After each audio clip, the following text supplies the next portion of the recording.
नमस्कार दोस्तों, स्वागत है आपका हमारे यूट्यूब चैनल पर। दोस्तों, आज हम राजस्व लेखपाल की परीक्षा जो कि 2015 में हुई थी, 13 सितंबर 2015, तो उसका हम पेपर जो है सॉल्व करवाएंगे। तो इस प्रकार हमारा पहला प्रश्न है हिंदी। वह अगले साल आएगा डॉट डॉट इस वाक्य में कौन सा कारक है। दोस्तों, इस जो है वाक्य में अधिकरण कारक है। ऑप्शन नंबर सी सही हो जाएगा। और यहाँ व्याख्या भी दिया गया है कि इसको पढ़ लीजिए आप। दूसरा प्रश्न हमारा है, उदय का विलोम शब्द क्या है। दोस्तों, उदय का विलोम शब्द अस्त होगा। ऑप्शन नंबर डी सही हो जाएगा। यहाँ जो है व्याख्या भी दिया गया है, उदय शब्द का विलोम शब्द अस्त होता है, लाल का हरा होता है, और वलिष्ठ का जो है निर्बल होता है, और भाषित का आभाषित होता है विलोम शब्द। दोस्तों, लाल का विलोम शब्द काला नहीं होता है, लाल का हरा होता है। इसको भी आप याद कर लीजिएगा। अगला प्रश्न हमारा है तीसरा, निम्नलिखित में से किस वाक्य में भविष्य काल है। दोस्तों, ऑप्शन नंबर ए यानी मैं आपकी प्रतीक्षा करूंगा में भविष्य काल है। यहाँ व्याख्या भी दिया गया है, जिस वाक्य में गा गे गी आए वह भविष्य काल होता है। अगला प्रश्न हमारा यहाँ पे निर्देश दिया है, निर्देश आप पढ़ लीजिए। और ऊँट के मुंह में जीरा, ऊँट के मुंह में जीरा। दोस्तों, इसका मतलब हो गया कि बहुत अधिक खाने वाले को बहुत कम देना। ऑप्शन नंबर ए सही हो जाएगा। अगला प्रश्न हमारा है दोस्तों, जूते चाटने का अर्थ हो गया खुशामद करना। ऑप्शन नंबर डी सही हो जाएगा। अगला प्रश्न हमारा है, रिक्त स्थानों की पूर्ति करना है, तो माता जी को प्रणाम। ऑप्शन नंबर सी रहेगा। अगला प्रश्न हमारा है, ऐसे व्यक्ति जिनके आने का दिन और समय पहले से निश्चित नहीं होता उन्हें अतिथि कहा जाता है, यानी उनकी तिथि जो है निश्चित नहीं है। ऑप्शन नंबर सी सही हो जाएगा। अगला प्रश्न हमारा है, स्वच्छ शब्द का पर्यायवाची क्या है। तो स्वच्छ शब्द का पर्यायवाची शब्द निर्मल हो जाएगा। ऑप्शन नंबर डी सही हो जाएगा। अगला प्रश्न हमारा है, 9 और 10 में वाक्यों में कुछ में त्रुटियां हैं, त्रुटि वाले भाग को जो है चुनना है। दोस्तों, यहाँ पे हमारा प्रश्न है, मुझे कल 2 किलो लीची खरीदने हैं। तो दोस्तों, खरीदने नहीं होगा, यहाँ खरीदनी होगा। ऑप्शन नंबर सी में त्रुटि पाया जाएगा। अगला प्रश्न हमारा है 10वां, अपने अपने किताबें बस्ते में डाल लो। दोस्तों, यहाँ पे अपनी अपनी किताबें जो है बस्ते में डाल लो। ऑप्शन नंबर ए जो है इसमें त्रुटि है, यही सही होगा। अगला प्रश्न हमारा है, अनकार्थी शब्द जो है इसमें चुनना है, प्रमत्त स्वेच्छाचारी अनेका, तो इसका जो है अनेकार्थी शब्द होगा ऑप्शन नंबर यानी उन्मत्त। ऑप्शन नंबर ए सही हो जाएगा। अगला प्रश्न हमारा है, कनक धतूरा। तो कनक का एक अर्थ धतूरा होता है और दूसरा अर्थ होता है सोना। ऑप्शन नंबर डी सही हो जाएगा। 13वां प्रश्न हमारा है, रीत्यानुसार का संधि विच्छेद क्या होगा। दोस्तों, तो ऑप्शन नंबर ए यानी रीति अनुसार, और इसमें जो है जड़ संधि होगी। प्रश्न 14 और 15 में लिखित वाक्यों से शुद्ध वाक्य का चयन करना है। दोस्तों, इसमें हमारा ऑप्शन नंबर वह एक विदुषी महिला है, बी सही हो जाएगा। अगला प्रश्न हमारा है, वह प्रमाण सहित अपनी बात बताएगा। ऑप्शन नंबर ए सही हो जाएगा। तो 16 और 17 में लिखित वाक्यों के लिए एक शब्द चुनिए। किसी की सहायता करने वाले को दोस्तों सहायक कहा जाता है। अगला प्रश्न दोस्तों, पेपर है जो प्रीवियस ईयर, आप इसे समझ लीजिए कि कैसे प्रश्न जो है आते हैं, क्योंकि लेखपाल की भर्ती आने ही वाली है। दोस्तों, भला चाहने वाला को हितैषी कहा जाता है। ऑप्शन नंबर सी सही हो जाएगा। अखिया हरि दर्शन को भूखी, कैसे रहे रूप रस रांची, ए बतियाँ सुनी रूखी, उपर्युक्त पंक्तियों में कौन सा रस है। तो दोस्तों, उपर्युक्त पंक्ति में जो है वियोग जो है रस है, इसमें ऑप्शन नंबर बी सही हो जाएगा। विद्वान शब्द का स्त्रीलिंग दोस्तों विदुषी हो जाएगा। ऑप्शन नंबर ए सही हो जाएगा। दोस्तों, तद्भव शब्द चुनना है, तो यहाँ पे ऑप्शन नंबर ए यानी प्यास जो है तद्भव है, बाकी सब तत्सम है। अगला प्रश्न हमारा है, काली घटा का घमंड घटा, उपर्युक्त पंक्ति में कौन सा अलंकार है। तो दोस्तों, इसमें यमक अलंकार होगा। ऑप्शन नंबर ए सही हो जाएगा। चाकू शब्द का बहुवचन दोस्तों क्या होगा। तो चाकू का बहुवचन चाकू ही रहेगा। ऑप्शन नंबर ए डी सही हो जाएगा। त्रिवेणी शब्द में कौन सा समास है दोस्तों? इसमें द्विगु समास होगा क्योंकि यह संख्यावाची है, इसलिए द्विगु समास होगा। अगला प्रश्न हमारा है, निम्नलिखित विकल्पों में से तत्सम शब्द का चयन कीजिए। दोस्तों इसमें जो हमारा निकृष्ट जो है ऑप्शन नंबर सी जो है यहाँ तत्सम है, बाकी सभी तद्भव हैं। अगला प्रश्न है, निम्नलिखित वाक्य में मोटे छपे शब्द की शुद्ध वर्तनी कौन सी है? यानी दोस्तों यहाँ अत्याधिक लिखा हुआ है, यह अशुद्ध है और सही होगा अत्यधिक का ऑप्शन नंबर ए सही हो जाएगा। तो दोस्तों इस प्रकार हिंदी के 25 प्रश्न थे और जिसको आपने देखा, और इसके बाद अब नंबर आता है भाग 2 यानी गणित का। दोस्तों एक व्यापारी अपनी वस्तुओं पर 25% मूल्य बढ़ाकर अंकित करता है। यदि वह अंकित मूल्य पर 4% छूट देता है तो उसका लाभ प्रतिशत ज्ञात कर होगा, कितना होगा?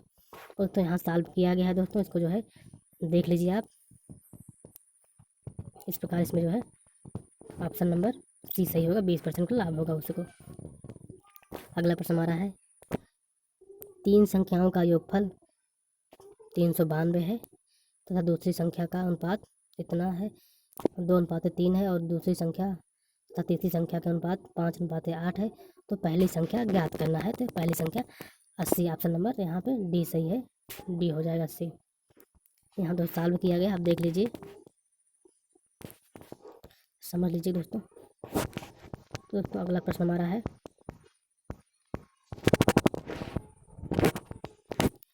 चार अंकों की बड़ी से बड़ी संख्या जो 24, 30 और 36 में से प्रत्येक से विभाजित हो कौन सी संख्या है? तो दोस्तों 4 अंकों की सबसे बड़ी से बड़ी संख्या क्या है? इसमें एलसीएम और एचसीएफ से लिया गया है। ये तीनों संख्या का एलसीएम निकाला गया है और एलसीएम इसका 360 आ गया है तीनों संख्या का। इस प्रकार जो है सबसे बड़ी 4 अंकों की सबसे बड़ी संख्या 9999 हो गई और इसको 360 से भाग दे दिया गया है। तो इस प्रकार भाग दिए 27 सही इतना आ गया है। तो 360 गुणे 27 से गुणा कर दिया गया है और बस यहाँ आंसर आ गया आपका, देख लीजिएगा। अगला प्रश्न हमारा है, यदि आंकड़ों के एक समूह के मध्य और मानक विचलन गुणांक क्रमशः 10 और 5 है तो आंकड़ों के समूह का मानक विचलन होगा। मानक विचलन पूछा गया है दोस्तों, तो इसमें जो है ऑप्शन नंबर ए यानी 10 गुणे 5 50 हो जाएगा मानक विचलन।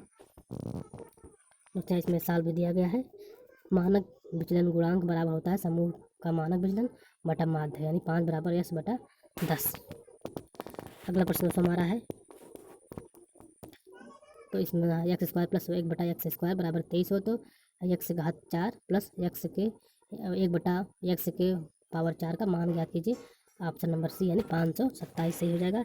यहाँ इसमें 2 समीकरण बनेंगे दोस्तों, सॉल्व किया गया है, इस प्रकार आप समझ लीजिए। अगला प्रश्न हमारा है दोस्तों 31, सुरेश तथा संदीप एक व्यवसाय में साझेदार हैं। सुरेश ने 5 माह के लिए 50,100 तथा संदीप ने 6 माह के लिए 6,000 व्यवसाय में लगाए। वर्ष के अंत में 610 के कुल लाभ में से संदीप को कितना मिलेगा? दोस्तों ये अनुपात समानुपात का है, इस प्रकार इसमें यहाँ सॉल्व किया गया है। सुरेश तथा संदीप का अनुपात 5 माह के लगाए थे तो इतना पैसा, और इसमें 6,000 रुपये 6 माह के लिए अनुपात इतना आ गया, दोनों का अनुपातिक योग 61 आ गया। अब लाभ टोटल लाभ हुआ 610 रुपये का गुणे 36, यानी कि संदीप का पूछा गया है बटा टोटल अनुपातिक योग 61 बराबर 360 आ जाएगा। दोस्तों यहाँ दिया 2 संख्याओं का अनुपात 3:5 है, उनका लघुत्तम समापवर्तक 300 है, छोटी संख्या ज्ञात कीजिए। तो यहाँ ऑप्शन नंबर बी सही होगा, यानी छोटी संख्या 60 है, यहाँ सॉल्व किया गया है, समझ लीजिए दोस्तों। अगला प्रश्न हमारा है, इसका ऑप्शन बी यानी 125 सही है, सॉल्व भी यहाँ किया गया है, समझ लीजिए आप। स्क्रीनशॉट इसका ले लीजिए। अगर समझने में कहीं प्रॉब्लम होती है तो आप कमेंट बॉक्स में कमेंट कर सकते हैं। 34 हमारा सवाल है,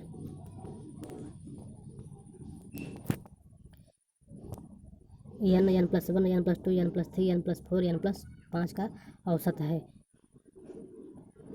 एक औसत ज्ञात करना है तो यहाँ पे ऑप्शन नंबर डी सही होगा। यानी औसत मतलब औसत बराबर पदों का योग बटा पदों की संख्या, 6 संख्या है तो इस प्रकार से 6n + 15 बटा 6 हो गया।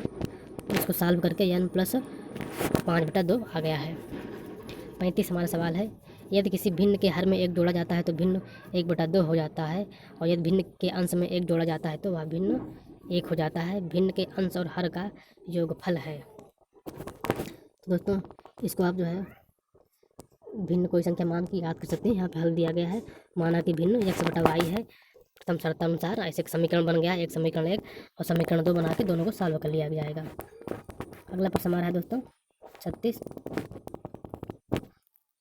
3 भिन्न भिन्न पात्रों में भिन्न भिन्न मात्राओं के दूध और जल के मिश्रण हैं, जिनकी माप 403 लीटर है, 434 लीटर और 465 लीटर है। बड़े से बड़ा माप लीटर में क्या होना चाहिए जिसमें सभी भिन्न भिन्न मात्राओं को पूर्णतया मापा जा सके। दोस्तों ऑप्शन नंबर बी सही हो, यानी 31। यहाँ पे सबका मात्रा ज्ञात किया गया है और सब 31 सब में कॉमन है दोस्तों, इसलिए 31 से सभी जो है डिवाइड हो जाएंगे। अगला प्रश्न हमारा दोस्तों है 37। 720 मिठाइयाँ बच्चों में बराबर बराबर इस प्रकार बांटी जाती है कि प्रत्येक बच्चे को मिला मिठाइयों की संख्या बच्चों की कुल संख्या के 20% के बराबर होती है। प्रत्येक बच्चे को कितनी मिठाइयाँ मिली?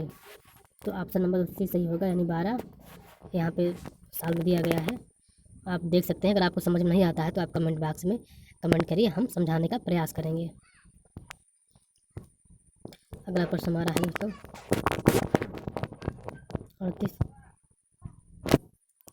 वह छोटी से छोटी संख्या जिसे 512 से गुणा करने पर प्राप्त गुणनफल एक पूर्ण घन हो। ऑप्शन नंबर ए सही होगा, 8। 36 व्यक्ति एक कार्य में 18 दिन में पूरा कर सकते हैं, 27 व्यक्ति उसी कार्य को कितने दिन में पूरा करेंगे? तो दोस्तों यहाँ जो है ऑप्शन नंबर डी सही होगा। M1 और D1 करके जो है इसको जो है आप लगा सकते हैं, यहाँ सॉल्व दिया गया है। 40वां प्रश्न हमारा है, एक धनराशि साधारण ब्याज पर 2 वर्षों के लिए किसी निश्चित दर पर दी जाती है। यदि इसे 3% उच्चतर दर पर दिया जाता है तो 300 रुपये अधिक प्राप्त होते हैं। धनराशि ज्ञात कीजिए। तो दोस्तों ऑप्शन नंबर ए यानी 5000 सही होगा, और यहाँ प्रश्न का हल भी दिया गया, आप समझ सकते हैं। अगला प्रश्न हमारा है 41।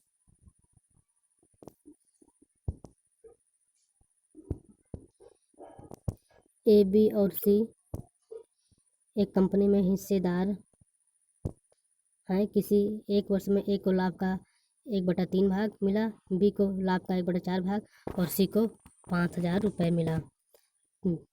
तब ए को कितना लाभ मिला? दोस्तों इसमें ऑप्शन नंबर बी सही होगा, यानी 4000 ए को मिला, और यहाँ साल भी दिया गया है, आप समझ सकते हैं। अगला प्रश्न हमारा है 42। एक संभावित त्रिभुज की ऊंचाई क्या होगी जिसकी प्रत्येक भुजा 4 सेंटीमीटर होगी? तो ऑप्शन नंबर बी यानी 2√3 जो है होगा, और यहाँ साल भी दिया गया है, आप समझ सकते हैं। अगला प्रश्न हमारा है, एक त्रिभुज की तीनों भुजाओं की लंबाइयाँ क्रमशः 35, 40, 45 सेंटीमीटर है। त्रिभुज का क्षेत्रफल होगा। दोस्तों त्रिभुज का क्षेत्रफल ऑप्शन नंबर सी सही होगा, और यहाँ साल भी दिया गया, आप समझ सकते हैं।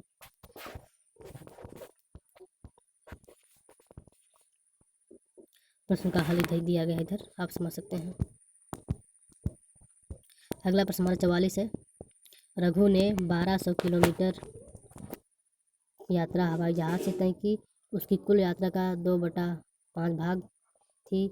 उसने कुल यात्रा का 1/3 भाग कार द्वारा तथा शेष यात्रा रेलगाड़ी द्वारा तय की। रेलगाड़ी द्वारा तय की गई दूरी ज्ञात कीजिए। तो दोस्तों यहाँ पर सॉल्व किया गया है, आप समझ सकते हैं। प्रश्न का हल दिया गया है। अगला प्रश्न हमारा है, एक शोधकर्ता ने निम्नलिखित प्रतिदर्श आंकड़ों को एकत्रित किया है, इसका माध्यिका ज्ञात किया गया है। माध्यिका जो है ज्ञात करने के लिए आरोही क्रम में यानी बढ़ते हुए क्रम में लिखा जाता है, और विषम संख्या है तो n+1 यानी कि इस प्रकार इसका सूत्र है, और सूत्र लगा के हम जो है ज्ञात कर सकते हैं, यानी छठा पद जो है और छठा पद छा ही है। अगला प्रश्न हमारा है 46। यदि एक त्रिभुज की भुजाओं का अनुपात 3:4:5 है और उसका क्षेत्रफल 216 वर्ग सेंटीमीटर है तो त्रिभुज का परिमाप होगा। तो क्षेत्रफल दिया गया है और परिमाप ज्ञात करने को कहा गया है, तब आप इसमें ऑप्शन नंबर डी सही होगा। और इस प्रकार प्रश्न का हल दिया गया, आप सॉल्व कर सकते हैं। अगला प्रश्न हमारा है 47। दो संख्याओं का लघुत्तम समापवर्तक 520 और उनका महत्तम समापवर्तक 4 है। इनमें से एक संख्या 52 है तो दूसरी संख्या ज्ञात कीजिए। तो दोस्तों इसमें ऑप्शन नंबर ए यानी 40 सही होगा। और इसका साल भी दिया गया है, यानी लासा गुणे मासा बराबर पहली संख्या गुणे दूसरी संख्या करके आप ज्ञात कर सकते हैं। आंकड़ा समूह का सबसे अधिक बारंबार आने वाला मान कहलाता है बहुलक। ऑप्शन नंबर ए सही हो जाएगा। अगला प्रश्न हमारा है 49। किसी कक्षा में 15 विद्यार्थियों की औसत आयु 15 वर्ष है, उनमें 5 विद्यार्थियों की औसत आयु 14 वर्ष है।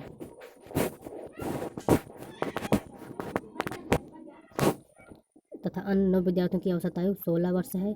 15वें विद्यार्थी की आयु ज्ञात करने को कहा गया है। तो ऑप्शन नंबर बी सॉल्व किया गया है, आप देख लीजिए 11 वर्ष से आएगा। अगला प्रश्न हमारा है एक समचतुर्भुज का क्षेत्रफल 500 सेंटीमीटर है और इसके एक विकर्ण की लंबाई 25 सेंटीमीटर है, तब दूसरे विकर्ण की लंबाई ज्ञात करने को कहा गया है। ऑप्शन नंबर सी यानी 40 सेंटीमीटर होगा और इस प्रकार सॉल्व किया जा सकता है। हमारा भाग 3 है सामान्य जानकारी। गांधी जी ने भारत छोड़ो आंदोलन कब शुरू किया था? दोस्तों 1942 में शुरू किया था।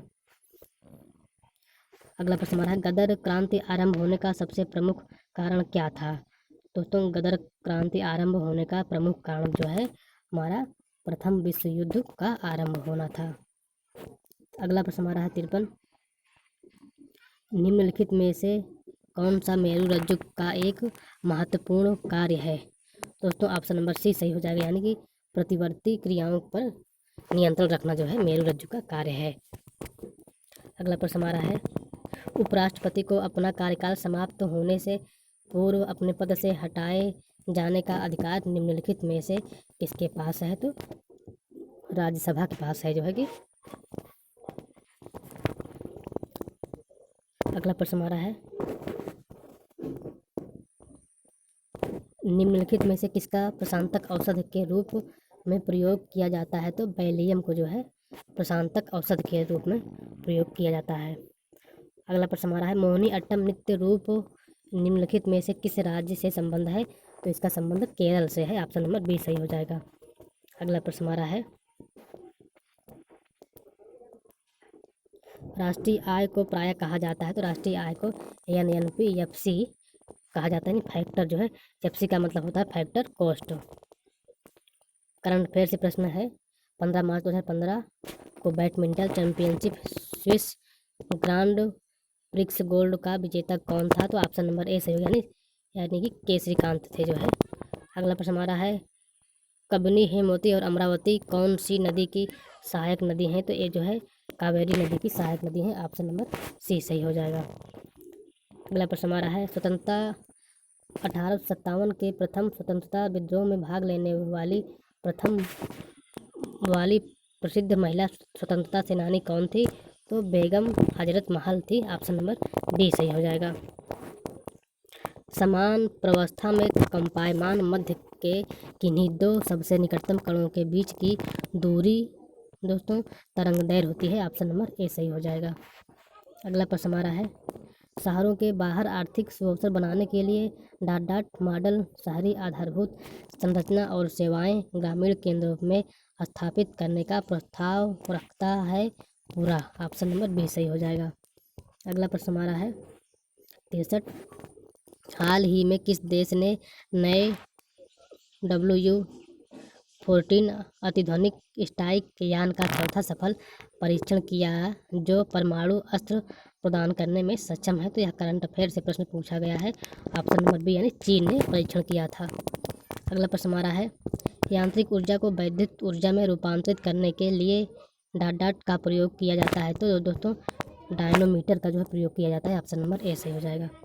अगला प्रश्न हमारा है निम्नलिखित में से कौन सा देश का संसार में धान उत्पादन में दूसरा स्थान है? तो भारत का जो है धान उत्पादन में दूसरा स्थान है। अगला प्रश्न हमारा है वर्ष 2015 के सर्वोत्तम कल्याण संगठन पुरस्कार से डॉट डॉट को सम्मानित किया गया है? तो ऑप्शन नंबर डी यानी National Union of Seafarers of India को जो सम्मानित किया गया है। अगला प्रश्न हमारा है, निम्नलिखित में से किसको लोकनायक के रूप में माना जाता है? तो जयप्रकाश नारायण को लोकनायक के रूप में माना जाता है। ऑप्शन नंबर बी सही हो जाएगा हमारा। अगला प्रश्न हमारा है, भारत की लगभग आधी जनसंख्या मात्र 5 राज्यों में रहती है। निम्नलिखित में से कौन सा एक इन 5 घनी जनसंख्या वाले राज्यों में नहीं है? दोस्तों ऑप्शन नंबर सी यानी केरल जो है नहीं है इसमें शामिल। व्याख्या भी दिया गया, आप पढ़ सकते हैं। अगला प्रश्न हमारा है, निम्नलिखित में से कौन अवध के कृषक आंदोलन का नेता था? तो अवध के कृषक आंदोलन के नेता थे हमारे जो है ऑप्शन नंबर ए यानी कि बाबा रामचंद्र जो है। यहाँ व्याख्या भी दिया गया, व्याख्या पढ़ सकते हैं। निम्नलिखित में से कौन वर्तमान में विश्व बैंक का अध्यक्ष है? दोस्तों उस समय विश्व बैंक के अध्यक्ष जो है जिम योंग किम थे जो है। ऑप्शन नंबर ए सही था। मशरूम किसके उदाहरण है दोस्तों? तो मशरूम जो है यहाँ जो है फंजाई यानी कवक के उदाहरण है। ऑप्शन नंबर सी सही हो जाएगा। अगला प्रश्न हमारा दोस्तों है, दिल्ली मेट्रो को अपनी प्रथम ड्राइवर रहित रेलगाड़ी किस देश से प्राप्त हुई है? तो दोस्तों दक्षिण कोरिया से जो है प्राप्त हुई थी। अगला प्रश्न हमारा है, भारत में पंचायती राज स्थापित करने वाले प्रथम 2 राज्य कौन से थे? दोस्तों प्रथम 2 राज्य हमारे थे ऑप्शन नंबर सी यानी राजस्थान और आंध्र प्रदेश। अगला प्रश्न हमारा है, भारत ने पृथ्वी के धरातल का कितना प्रतिशत घेरा हुआ है? तो दोस्तों भारत ने जो है पृथ्वी का जो है 2.4% जो है भारत के पास है। अगला प्रश्न हमारा है, अशोक के आक्रमण के दौरान कलिंग पूर्व प्रांत की राजधानी थी। दोस्तों इसकी राजधानी वैशाली थी, यहाँ तोसाली लिखा है वैशाली। ऑप्शन नंबर डी सही हो जाएगा। अगला प्रश्न हमारा जो है 25 प्रश्न पूरे हो गए। अब जो है भाग 4 यानी ग्रामीण विकास जो है आएगा। कौन सी उपभाषा राज्य के पश्चिमी भागों रोहिलखंड और ऊपरी दोआब में बोली जाती है? दोस्तों ऑप्शन नंबर बी यानी खड़ी बोली जो है सही हो जाएगा। अगला प्रश्न हमारा है 77, तहसील स्तर पर सरकारी निकायों को क्या कहा जाता है? तो सरकारी निकायों को जो है पंचायत समिति कहा जाता है। ऑप्शन नंबर ए सही हो जाएगा। यहाँ व्याख्या भी दिया गया है। वर्ष 2011 की जनगणना के अनुसार उत्तर प्रदेश का सबसे अधिक जनसंख्या वाला शहर कौन सा है? ऑप्शन नंबर ए यानी कानपुर जो है सबसे अधिक जनसंख्या वाला शहर है। व्याख्या में दिया गया है, हाल ही में सरकार को प्रस्तुत की गई सी रंगराजन की रिपोर्ट के अनुसार कोई व्यक्ति जो ग्रामीण क्षेत्र में डॉट से अधिक खर्च करता है उसे गरीब नहीं समझा जा सकता, यानी 32 रुपये से जो ज़्यादा खर्च करेगा वह गरीब नहीं माना जाएगा। व्याख्या पढ़ लीजिए। अगला प्रश्न हमारा है, उत्तर प्रदेश के निम्नलिखित शहरों में से किससे पीतल उत्पादों का अधिकतम निर्यात किया जाता है? तो मुरादाबाद जो है ऑप्शन नंबर ए सही हो जाएगा। अगला प्रश्न हमारा है, उत्तर प्रदेश कितने जिलों में विभाजित है? तो 75 जिलों में विभाजित था और आज भी उत्तर प्रदेश में 75 जिले ही हैं। अगला प्रश्न हमारा है दोस्तों, अंबेडकर विशेष रोजगार योजना के अंतर्गत परियोजना की इकाई लागत डॉट से कम नहीं होनी चाहिए। तो दोस्तों ऑप्शन नंबर डी यानी 50,000 से कम नहीं होनी चाहिए। अगला प्रश्न हमारा है, डॉट सुल्तानपुर ने सामाजिक वानिकी योजना की कुशल कार्यप्रणाली के लिए केंद्रीकृत डाटाबेस की समस्या का समाधान करने की पहल की है। तो ऑप्शन नंबर डी यानी राष्ट्रीय सुरक्षा केंद्र ने यह पहल की है। अगला प्रश्न हमारा हो जाएगा, उत्तर मध्य रेलवे का मुख्यालय कहाँ है? तो उत्तर मध्य रेलवे का मुख्यालय आपका इलाहाबाद में है, जिसका नाम बदलकर अब प्रयागराज कर दिया गया है। उत्तर प्रदेश में दोस्तों 2 जो है मुख्यालय, एक गोरखपुर और यहाँ पे प्रयागराज। अगला प्रश्न हमारा है, भारत में स्थित किस शहर को विश्व का सबसे पुराना शहर माना जाता है? तो वाराणसी को सबसे पुराना शहर माना जाता है। ऑप्शन नंबर बी सही हो जाएगा। चमड़े की वस्तु के लिए प्रसिद्ध जिले डॉट दोस्तों यहाँ पर आगरा और कानपुर। ऑप्शन नंबर ए सही हो जाएगा। अगला प्रश्न हमारा है, इंदिरा आवास योजना जो एक केंद्र समर्थित योजना है का राज्य सरकार के साथ लागत सभाजन अनुपात क्या है? तो ऑप्शन नंबर बी यानी 75:25 सही हो जाएगा। व्याख्या यहाँ दिया गया है। अगला प्रश्न हमारा है भू कृषि का रिकॉर्ड कौन सा है? तो दोस्तों भू कृषि का रिकॉर्ड जो है हमारा गिरदावरी है। ऑप्शन नंबर ए सही हो जाएगा। अगला प्रश्न हमारा है एक बिस्सा का 1 बीघा से क्या अनुपात है? तो 1:20 जो है यानी कि ऑप्शन नंबर डी सही हो जाएगा। 1 एकड़ कितने गज के बराबर होता है? तो 1 एकड़ जो है 4840 गज के बराबर होता है। 4000 यानी 840। अगला प्रश्न हमारा है NREGP का पूर्ण रूप है? तो ऑप्शन नंबर सी यानी राष्ट्रीय ग्रामीण रोजगार गारंटी योजना। व्याख्या यहाँ दिया गया है। अगला प्रश्न हमारा है जिला अस्पतालों के लिए भारतीय लोक स्वास्थ्य मानकों के अनुसार 10 लाख जनसंख्या वाले प्रत्येक जिले में कम से कम कितने बिस्तर होने चाहिए? तो ऑप्शन नंबर बी यानी 3 लाख जो 3300 बिस्तर होने चाहिए। अगला प्रश्न हमारा है घरेलू व्यक्तिगत सौर जल हीटर के लिए आर्थिक सहायता योजना के अंतर्गत उत्तर प्रदेश राज्य में क्या प्रोत्साहन दिया जाता है? तो ऑप्शन नंबर बी यानी भत्ता दिया जाता है। अगला प्रश्न हमारा है उत्तर प्रदेश की प्रमुख व्यावसायिक फसल क्या है? तो प्रमुख व्यावसायिक फसल जो है गन्ना की है। ऑप्शन नंबर बी सही हो जाएगा। अगला प्रश्न हमारा है एक ग्राम के वार्डों से चुने हुए कितने सदस्य होते हैं जिन्हें पंच कहा जाता है? तो एक ग्राम में जो है 5 से 20 सदस्य जो होते हैं जिन्हें पंच कहा जाता है। व्याख्या पढ़ लीजिए। अगला प्रश्न हमारा है उत्तर प्रदेश के उच्च न्यायालय के मुख्य न्यायाधीश की नियुक्ति जो है भारत के राष्ट्रपति करते हैं। ऑप्शन नंबर बी सही हो जाएगा। अगला प्रश्न हमारा है 97। दोस्तों उत्तर प्रदेश में एक वर्ष में न्यूनतम कितनी ग्राम सभा की मीटिंग होनी चाहिए? दोस्तों कम से कम 2 बार जो है होनी चाहिए मीटिंग। अगला प्रश्न हमारा एक व्यक्ति के लिए पंचायत का सदस्य बनने की न्यूनतम आयु कितनी है? तो ऑप्शन नंबर ए यानी 21 वर्ष है पंचायत बनने के लिए, प्रधान बनने के लिए। व्याख्या यहाँ पढ़ लीजिए। अगला प्रश्न हमारा 99 है मध्याह्न भोजन कार्यक्रम के अंतर्गत विद्यालय स्तर पर बच्चों के न्यून भार की प्रतिशतता का आकलन किस आवृत्ति पर किया जाना चाहिए? ऑप्शन नंबर ए यानी अर्धवार्षिक। अगला प्रश्न हमारा है लास्टवां प्रश्न MGNREGA के अंतर्गत सामग्री संगठक के मामले में केंद्र और राज्य सरकारों द्वारा किए गए निधिकरण का अनुपात ... होता है। तो 75:25 होता है। यहाँ व्याख्या दिया है मनरेगा के अंतर्गत 75:25 के अनुपात में केंद्र एवं राज्य सरकारों द्वारा क्रमशः निधियन किया जाता है। तो नमस्कार दोस्तों, हमने आपको यहाँ 100 क्वेश्चन जो है सॉल्व करवाए। तो धन्यवाद दोस्तों, फिर मिलेंगे एक वीडियो के साथ।